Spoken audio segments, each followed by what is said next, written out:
Today, I'm going to talk about morality in everyday life. Morality appears to be important to people one way or another. While it's not every day we're outraged over something we consider a serious breach in morality, people seem to care about morality, especially when you ask them about it, or if it involves something they really like or dislike. Let me begin with a seemingly silly question. What does everyday morality look like? Do you see it as objects out there, or are they purely in people's imagination? Neither, simply one or the other, but human actions as the object of ethics. You could have been staring at morality the whole time. Every time we make judgments about rightness or wrongness of our choices or actions, from the seemingly trivial to more important ones, we practice morality.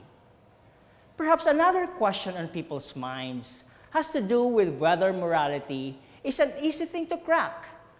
Everyone has an opinion about it, so it must be easy, right? Or it's not so easy because, despite everyone's opinion about it, people hardly agree about one correct moral opinion. Part of the difficulty here lies in the nature of moral judgments.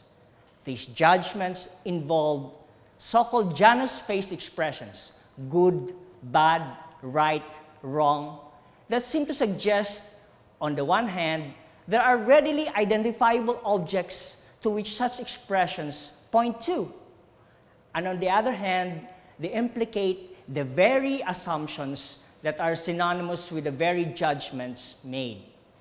Take the sentence, lying is wrong. For most people, a lie is a lie that refers to a specific false statement. And on the other hand, it calls upon a value system where a moral standard is sneaked in right into the very act of ethical evaluation. So, everyday morality is easy in that we can't help but make moral judgments. At the same time, it's not so easy because a carefully made judgment requires some thorough understanding of the very value system that informs human action. So, are people good or bad? The easy answer is that they're both and much more in between. They have to be, otherwise, there's no point studying ethics if the answer is always just one, good or bad. The key is knowing which action and when a human action is good or bad. How are they even good or bad, or perhaps some combination? One approach would be to look at morality in purely descriptive terms. Here, we look at disciplines like social psychology, behavioral economics, anthropology, and the like. The other approach would be to examine the standards against which we judge an action as right or wrong, good or bad. If we look at developmental psychology, we see toddlers as young as 1 year old demonstrating the capacity to help other people in need. In one make-believe setup, an adult pretended to be unable to reach for keys, and a toddler rushed to pick the keys and give to the person having difficulty getting them. In the news, we hear of individuals returning lost money despite being in dire need of money themselves. So what do we do here? Count all the human kindness and subtract all bad actions and human cruelties to see if there's a net result that would suggest people are good or bad? Yes, there are out-and-out human cruelty, like the Nazi concentration camps, or, close to home, the Ampatuan massacre. But there's also human cruelty from otherwise educated, genteel individuals. This was big news in England some time ago. A man lost his cat. It turned out a neighbor, Mary Bale, got rather naughty. She was bashed online. People threatened her that the police had to provide security for her personal safety. When she was interviewed later on by the local papers, these are the things she could say. It was a split-second misjudgment that has got completely out of control, a split-second madness. I thought it would be funny. Or it's just a cat. I cannot explain why I did this. It is completely out of my character, and I certainly did not intend to cause any distress to Lola the cat or her owners. The descriptive sciences and the news can tell us that there's a range of cruelty and evil, from little cruelty of the British lady to extreme cruelty of the Nazi concentration camp. Perhaps the descriptive sciences can even tell us how to avoid cruelty, if that's even possible. But shouldn't we ask why we shouldn't be cruel when a little bit of that might even bring some satisfaction, however perverse? Still, on the descriptive approach that the behavioral sciences take, researchers are interested in the condition under which people will cheat, lie, or hurt others. Who hasn't lied in this room? There's even evidence to suggest that lying indicates well-developed brains.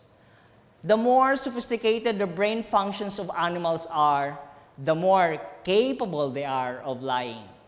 Yet, such knowledge of the inevitability of lying does not help us whether we should lie at all, whether we should lie in that particular moment to the public, to our loved ones, to your wife, mother, or kid. Of course, people cheat. Maybe not all people, perhaps most people. And in their minds, there's a difference between wanton cheating to get away with paying, say, millions of income taxes, and cheating in a quiz. In everyday life, people cheat, especially when there's an incentive to cheat. So how can people cheat and still sleep soundly at night? Enter Dan Ariely of Duke University and MIT. He calls such phenomenon as fudge factor, allowing people to benefit from otherwise bad behavior of cheating and still feeling good about themselves. With continued incentivization of cheating and with little to no punishment at all, the fudge factor gets bigger and bigger.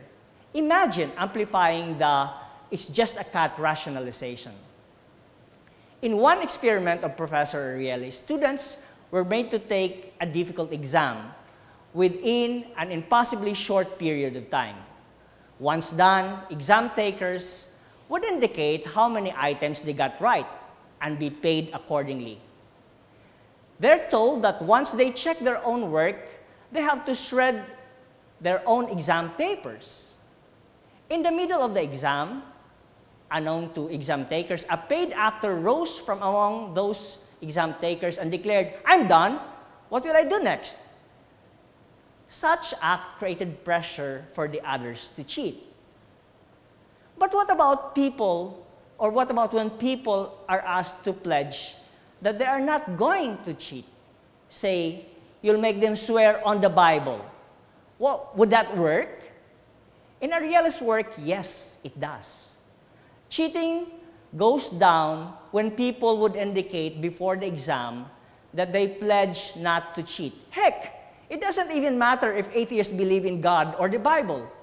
It's not about the belief in God that makes people righteous. It's the reminder that people, atheists or not, have their own moral standards. Such reminder, among others, makes people act morally. So where do we go from here?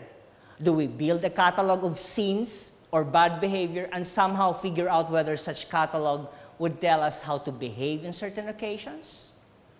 Going back to an earlier issue of approaches to the study of morality in everyday life, we know that descriptive behavioral sciences help us understand how we do things, the limits of our actions, and the factors that might help us get to the kind of moral behavior that we desire. Still, we need ethics as a normative discipline to help us reflect on our actions in reasoned ways, understand the assumptions of our moral preferences and our own moral vocabulary, to prescribe the norms of our dealings with our fellow humans, with society, the planet, and perhaps the universe.